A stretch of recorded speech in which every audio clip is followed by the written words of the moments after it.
نحمدہ ونصلی علی رسولہ الکریم۔ حدیث نمبر 532 ہے اور پچھلے باب کے ہی ساتھ تعلق ہے اس کا۔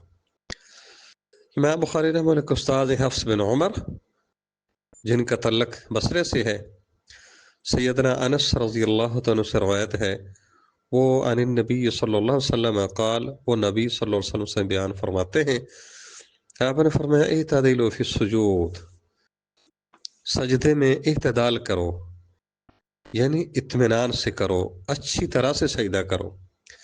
ولا یبسط احدکم ذراعہ کالکلب، تم میں سے کوئی بندہ اپنے بازوؤں کو کتے کی طرح نہ بچھائے، یعنی جس طرح کتا بیٹھا ہوتا ہے نا تو اگلے پاؤں اس نے رکھے ہوتے ہیں، سارا نیچے رگ رہا ہوتا ہے، یعنی ہتھیلی اور کونی سمیت پوری بازو نیچے نہیں لگانا، صرف سجدے میں ہتھیلی نہ لگانی ہے۔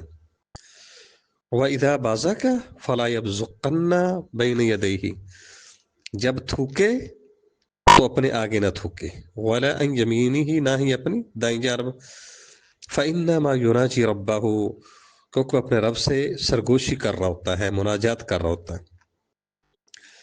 کتے کی طرح بیٹھنا، درندے کی طرح پاؤں پھیلا کر بیٹھنا، ایسے اونٹ کی طرح بیٹھنا، یا کوے کی طرح ٹھونگے مارنا، جلدی جلدی یعنی سجدے کرنا، یہ نماز میں ساری باتیں منع ہیں۔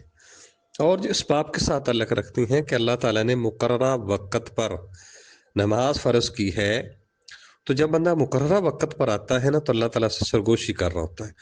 جب ایک بندے نے آپ سے بات کرنے کا ٹائم رکھا ہو، اگر آپ اس ٹائم نہیں جائیں گے، بعد میں جا کے کہیں گے کہ یہ کام کرو، تو کیا ہوگا؟ وہ آدمی کام نہیں کرے گا۔ اللہ تعالیٰ نے بھی بالکل سیم اسی طرح نماز وقت پر فرض کی ہے۔